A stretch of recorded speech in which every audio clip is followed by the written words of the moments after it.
तहत मैं और आप अपने विश्वास में दृढ़ और मजबूत बनते हैं। पर होता क्या है, हम महसूस नहीं कर पाते कि मेरे पास, मेरे अंदर पवित्र आत्मा है या नहीं।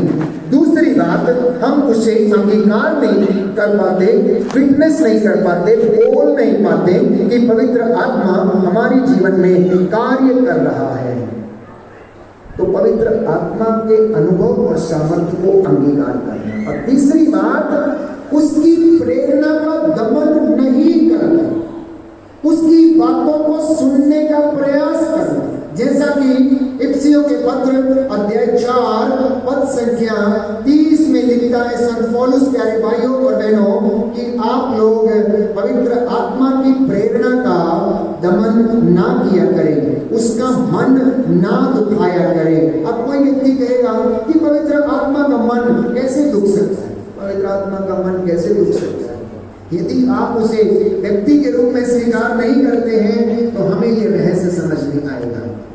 हमें इस रहस्य को समझना है कि पवित्र आत्मा पवित्र त्रित्व का तीसरा व्यक्ति है, प्यारे भाइयों और बहनों। इसलिए उसे दुख होता है, क्योंकि एक जीवित व्यक्ति को ही दुख हो सकता है, जीवित व्यक्ति को ही दुख हो सकता है। मृतक व्यक्ति, मैंने कहा, उसे दुख के विषय में कुछ भी पता नहीं है। हालेलुया।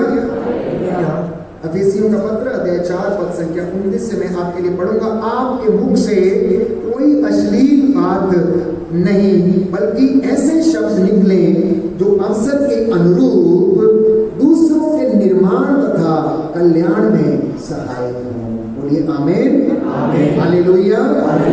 अगले वचन में लिखा है, पवित्र आत्मा ने मुक्ति के दिन के लिए आप लोगों पर अपनी मोहर लगा दी है।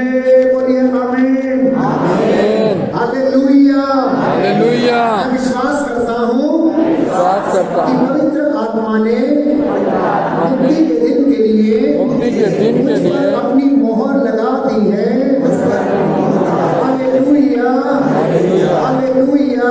यीशु की स्तुति हो, यीशु को धन्यवाद, यीशु की आराधना हो, यीशु की महिमा हो, यीशु को धन्यवाद, हालेलुया। इसलिए आप उसे दुख नहीं दें।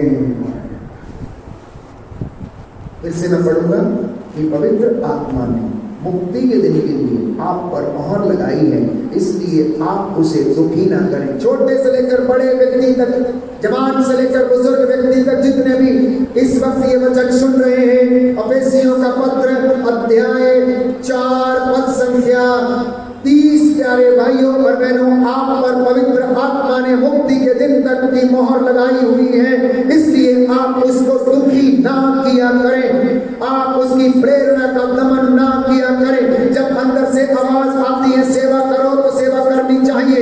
जब अंदर से आवाज आती है कि झूठ मत बोलो, सत्य बोलो, तो उस वक्त आप सत्य बोलो। बच्चे घर में या किसी अन्यत्र जगह पर चोरी ना करें, बुराई के, अश्लीलता के शिकार ना बने, क्योंकि अंदर से एक आवाज आती है कि ये आपको और आपके शरीर और आत्मा को दूषित कर देगा।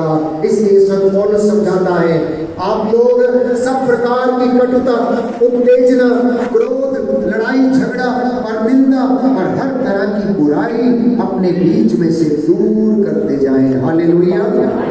यीशु की स्तुति हो, यीशु को धन्यवाद, यीशु की आराधना हो, यीशु की महिमा हो, यीशु को धन्यवाद। यीशु, मुझे अपनी आत्मा से भर दीजिए, संचालित कीजिए। मैं आपकी आराधना करता हूँ, आपकी महिमा गाता हूँ, आपकी जय जयकार करता हूँ। Hallelujah, hallelujah, hallelujah, hallelujah. तो इसलिए आत्मा में बढ़ने के लिए कल मैंने आपको बहुत सारे वचन सुनाए और पुनः कुछ बातें मैं आपके सामने आज फिर से रखना चाहता हूँ कि एक मसीही व्यक्ति को ईश्वरीय जीवन की सहभागिता में रहने के लिए कौन कौन सी शर्तें हैं। ईश्वरीय जीवन में सहभागी होने के लिए विश्वासी के जीवन की कौन कौन सी रिक्वायरमेंट है, कौन कौन सी शर्तें हैं, ये आप जान लीजिए।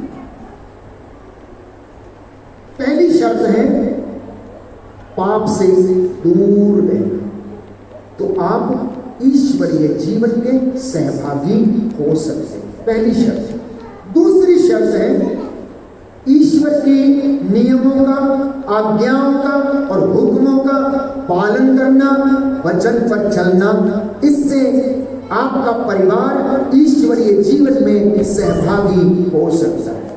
तीसरी शर्त, प्यारे भाइयों और बहनों, इस संसार में संत पौलुस कहता है, रहते समय आप संसार के ना बन जाएं, बल्कि अपने अंदर आप पवित्र आत्मा को अनुभव करके अपने शरीर की इच्छाओं का दमन करें और पवित्र आत्मा से आप संचालित होंगे, तो आप ईश्वरीय जीवन के सहभागी हो सकते हैं। चौथी बात, मसीही विरोधियों से आप सावधान रहें। लिखा है कि अंत के समय में बहुत सारे लोग आएंगे और कहेंगे मैं ही हूं, मेरे सिवा कोई दूसरा नहीं, मेरे पीछे चले आओ। लेकिन आपको इस बात का ध्यान रखना है कि वचन आपके पास है, आत्मा की तलवार ईश्वर का वचन आपके पास है। आप पहली बात तो खुद पढ़ें और वचन को खुद जाने, खुद याद करें। और दूसरी बात, यदि पढ़ना नहीं आता है तो किसी की मध्यस्थता लें और उस वचन को आप सुने, तो आप ईश्वरीय जीवन के सहभागी हो सकते हैं। तो और ज्यादा इससे आगे बढ़ने के लिए कि ईश्वरीय जीवन के जब हम सहभागी होते हैं तो उसकी संतान बनने के लिए हमें क्या करना चाहिए?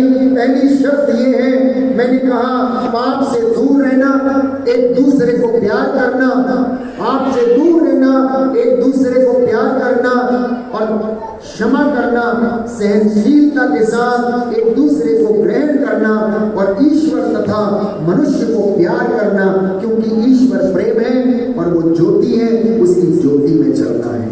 Hallelujah, hallelujah. प्रभु यीशु, हे प्रभु यीशु, मैं विश्वास करता हूँ कि आपने मुझे पवित्र आत्मा से परिपूर्ण किया है, परिपूर्ण किया है। प्रभु यीशु, हे प्रभु यीशु, जीवन में, मेरे जीवन में पवित्र आत्मा के, आपके पवित्र आत्मा वरदान भूत हो जाए। मुझ पर दया कीजिए, मुझ पर दया कीजिए, मुझ पर दया कीजिए। पवित्र आत्मा के वरदानों के विषय में कुछ एक वचन आपके साथ पढ़कर और उनके वरदानों और फलों के विषय में हम जानने का प्रयास करेंगे। सबसे पहले आप वचन खोलेंगे कुरिन्थियों का पत्र, पहला पत्र अध्याय 12 पद संख्या 1 और उससे आगे ही